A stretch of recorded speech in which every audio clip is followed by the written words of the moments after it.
नमस्कार साथियों, स्वागत है हमारे वीडियो में। और आज हम लोग करंट अफेयर के एक अंधाधुंध वीडियो पे बात करने वाले हैं। जी हाँ दोस्तों, ये करंट अफेयर आपके लिए बहुत ही इंपॉर्टेंट होने वाला है। चाहे वो आपके आरपीएफ के एग्जाम हो, चाहे आरआरबी जेई के, चाहे रेलवे के कोई भी एग्जाम हो वहां पे, या फिर रेलवे हो या एसएससी हो या फिर अदर एग्जाम, जो भी बैंकिंग सेक्टर के एग्जाम होते हैं वहां पे आजकल जो है करंट अफेयर जो स्टैटिक जीके को जोड़ते हुए 8 से 10 क्वेश्चंस अप्रोक्स पूछे ही पूछे जाते हैं। अगर वो क्वेश्चन 30 नंबर में आ रहे हैं तो भी 10 नंबर के पूछ लेते हैं। अगर 15 से 20 नंबर के भी क्वेश्चन का अगर रेंज रहता है स्टैटिक जीके का, उसमें 7 से 8 क्वेश्चंस आपको करंट अफेयर के पूछते ही पूछते हैं। और नो डाउट ऐसा पूछते हैं कि बच्चे इसको समझ नहीं पाते कि क्या करें इसका, मतलब हो नहीं पाता है उनसे, या फिर बनाते हैं तो कहीं ना कहीं पे जाके फंस जाते हैं। तो आपको इसके लिए क्या करना है कि आपको रोज इसको प्रैक्टिस करना है, क्योंकि करंट अफेयर रोज बनती है। आपको रोज थोड़ा थोड़ा थोड़ा थोड़ा पढ़ते जाना है, क्योंकि एक समय आने पर आप जब एक सीढ़ी चढ़ते चढ़ते जब आप एक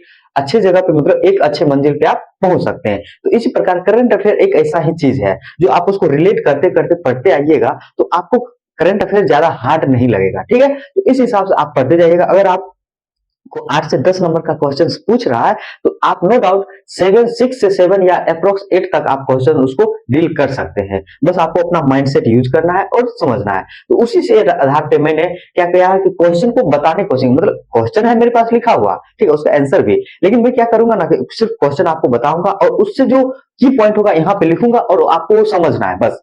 ना इसको लिखने की जरूरत है ना कुछ करने की, क्योंकि करंट अफेयर रोज बनते हैं। मैं आपको बस समझा दूंगा, आप उसको सुनिए और अपने ध्यान में उसको रखा कीजिएगा। ठीक है, तो देखिए इसी के आधार पर पहला क्वेश्चन आता है कि हाल ही में किस देश के राष्ट्रपति ने अंग्रेजी को आधिकारिक भाषा घोषित किया है। अब देखिए क्या क्या लिखा है कि कोई एक देश है कि वहां के राष्ट्रपति ने, देखिए राष्ट्रपति ने किसको, अंग्रेजी, अंग्रेजी जो भाषा है उसको आधिकारिक आधिकारिक आधिकारिक भाषा को क्या क्या घोषित किया है। तो कौन सा देश है, कह रहा है कि किस देश के राष्ट्रपति ने अंग्रेजी भाषा को आधिकारिक भाषा घोषित किया है, वो है आपको भारत। बस आपको इतना जान के रखना है। अगर आपको लग रहा है कि हमको ये ध्यान नहीं रहेगा, आप ऐसे 4 मार्च करके लिख लीजिए, वहां पे लिख दीजिए कि राष्ट्रपति ने अंग्रेजी भाषा को घोषित किया है। कब आधिकारिक भाषा क्या है, कौन किस देश के राष्ट्रपति, तो भारत के। ठीक है, अब देखिए उसी के आधार पर दूसरा क्वेश्चन है कि हाल ही में योगी आदित्यनाथ ने उत्तर प्रदेश के किस आध्यात्मिक गलियारों की घोषणा की है, मतलब कितने अधिक आध्यात्मिक गलियारा की घोषणा किए हैं, कौन, योगी जी। मैं डायरेक्ट लिखता हूं योगी जी। ठीक है, योगी जी ने उत्तर प्रदेश, यानी वो तो जानते हैं यूपी के, कितने गलियारों को आध्यात्मिक आध्यात्मिक आध्यात्मिक आध्यात्मिक गलियारा घोषित किए हैं, तो 5 गो। बस बात खत्म। अगला चलते तीसरे नंबर का क्वेश्चन कर रहा है कि हाल ही में किसने वन मैन ऑफिस OMO, क्या कर रहे हैं, हाल ही में किसने वन मैन ऑफिस ऑफिस यानी OMO क्या कर रहा है, one man office digital platform की लॉन्च किया है। हाल ही में किसने one man office platform platform ये क्या है, वन मैन ऑफिस क्या एक प्रकार का प्लेटफॉर्म है, उसको किसने हाल ही में लॉन्च किया है, वो क्या है, भारत जीमा बीमा निगम, भारतीय जीवन बीमा बीमा सॉरी निगम सॉरी। ठीक है, देखिए हाल ही में वन मैन ऑफिस जो OMO है उसको हाल ही में जो प्लेटफॉर्म है उसको किसने लॉन्च किया, तो भारतीय जीवा बीमा, मतलब बीमा निगम ने। अगला क्वेश्चन कर रहा है कि ग्रेट बैकयार्ड वर्ल्ड काउंट, एक प्रकार का, देखिए एक क्या है, ग्रेट, हिंदी में लिख देता हूं ज्यादा सुधार होगा, ग्रेट बैक सॉरी बैक, अरे यार इंग्लिश में सबसे अच्छा रहेगा, GREAT, great backyard, great, हाल ही में किसने ग्रेट बैकयार्ड वर्ल्ड काउंट, देखिए क्या है ना, ग्रेट बैकयार्ड वर्ल्ड काउंट यानी पक्षी की गणना करें, जो कितने प्रकार के पक्षी हैं क्या है, उसकी गणना करने के लिए भारत के किस राज्य ने सबसे अधिक पक्षी प्रजाति को दर्ज किया है। कहने वाले जो ग्रेट बैकयार्ड वर्ल्ड काउंट है ना, इसके अनुसार सबसे ज्यादा पक्षी की गणना यानी कि उसकी गिनती सबसे ज्यादा किस प्रदेश में हुआ है भारत के, वो है आपको पश्चिम बंगाल। ठीक है, कहाँ है, तो बंगाल, यानी पश्चिम बंगाल में आपको ग्रेट बैकयार्ड वर्ल्ड काउंट में उसको क्या किया गया है, गणना किया गया है।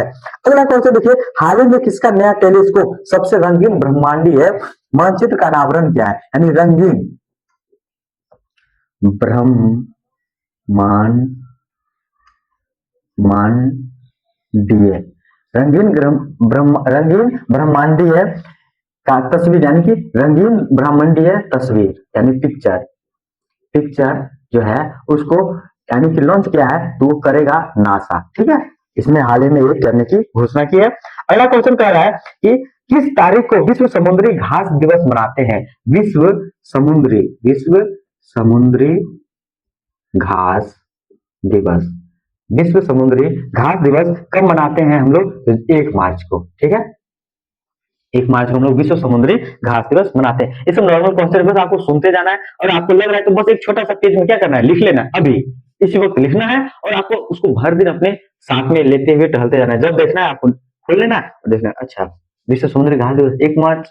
वन मैन ऑफिस क्या है? एक प्रकार का प्लेटफॉर्म है। किसने इसको लॉन्च किया? भारतीय जीवन बीमा ने किया है।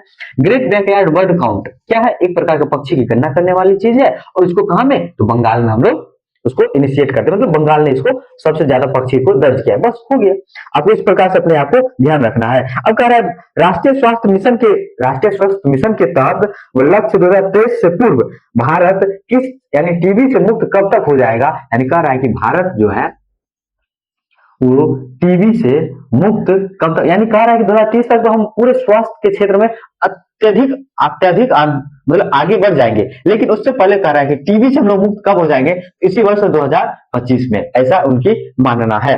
देखते हैं किस हद तक जाते हैं लोग। ठीक है, उसके अगला क्वेश्चन है, हाल ही में किस राज्य ने चिरांग रिपु हाथी रिजर्व की राष्ट्रीय उद्यान की घोषणा किया? क्या कर रहा है, देखिए एक उद्यान का नाम है चिरांग रिपु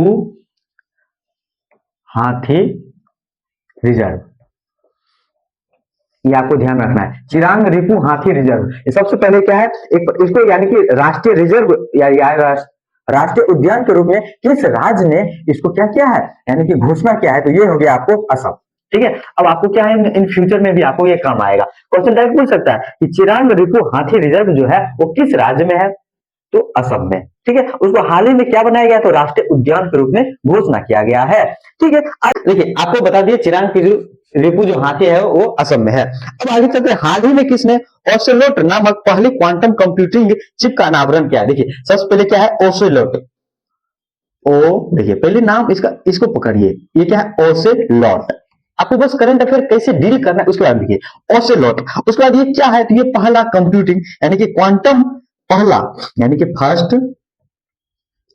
क्वांटम कंप्यूटर चिप है, ठीक है, क्या है? तो यानी ओसेलोट क्या, एक फर्स्ट क्वांटम कंप्यूटर चिप है। ठीक है, अब क्या पूछेगा, ज्यादा पूछेगा ओसेलोट क्या है? तो फर्स्ट क्वांटम कंप्यूटर चिप है, और उसको सबसे पहले यानी कि किसने अनावरण किया? तो अमेजन ने किया है। ठीक है, अमेजन ने किया है। अमेजन का जंगल नहीं, अभी जंगल कैसे करेगा जी, जंगल नहीं करे, क्या है वो जो कंपनी है अमेजन, वही किया है। ठीक है, अब चलते हैं आगे। ऑस्कर 2025 में निम्नलिखित में से किस फिल्म को सर्वश्रेष्ठ फिल्म का पुरस्कार मिला है? एंड अब ऑस्कर आ गया, देखिए ऑस्कर 2025 में, ऑस्कर 2025 में किस फिल्म को सर्वश्रेष्ठ फिल्म मिला है? तो अनोरा को मिला है। बस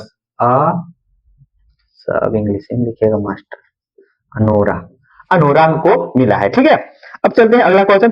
प्रतिवर्ष किस तारीख को राष्ट्रीय सुरक्षा दिवस मनाया जाता है? यानी राष्ट्रीय सुरक्षा दिवस तो आपको 4 मार्च को मनाया जाता है। ठीक है, कितने मार्च को? 4 मार्च को। ध्यान रखिएगा, सुरक्षा दिवस कब मनाया जाता है? तो 4 मार्च को। अगला क्वेश्चन है कि देखिए हाल ही में भारतीय वायुसेना ने यानी अभ्यास डेजर्ट हंट, थोड़ा सा मैं इसको रिलीज करता हूं, नहीं इसको मैं बाद में क्या कर दूंगा। अभ्यास डेजर्ट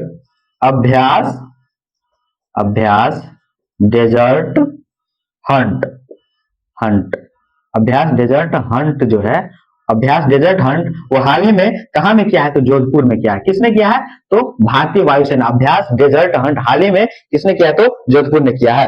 ठीक है, इस प्रकार से आपका यहाँ पे एक और लास्ट क्वेश्चन है, अच्छा क्वेश्चन है कि हाल ही में, मैं इधर थोड़ा सा इसको मिटा देता हूं। देखिए यहाँ पे कह रहा है कि 1 मार्च 2025 को तुहिन कांता पांडे, ये नाम सुनिए, याद रखिएगा, तुहिन कांता पांडे तुहिन कांता पांडे ने किस संस्था का अध्यक्ष का पदभार संभाला है? तुहिन कांता पांडे ने हाल ही में अभी सेबी का जो है वो उन्होंने क्या किया है कि पदभार को संभाला है। तो अब इस प्रकार से आप क्वेश्चन देख सकते हैं। मैंने लगभग 15 क्वेश्चन के आसपास यानी 14 से 15 क्वेश्चन को मैंने डील किया है और इसको बताने की कोशिश किया हूं कि कैसे ये आपके लिए इंपॉर्टेंट हो सकता है और कब कब आपके लिए ये जरूरी है। ये आपके लिए बहुत इंपॉर्टेंट है क्योंकि देखिए आप इस हिसाब से अगर पढ़ते हैं और समझते हैं तो आपको अच्छे से क्वेश्चन को डील कर सकते हैं और आप उसको बता सकते हैं। आपको इसके अनुसार ही आप देखते रहिए, ठीक है। अब मिलते हैं अगले वीडियो में। जय हिंद, जय भारत।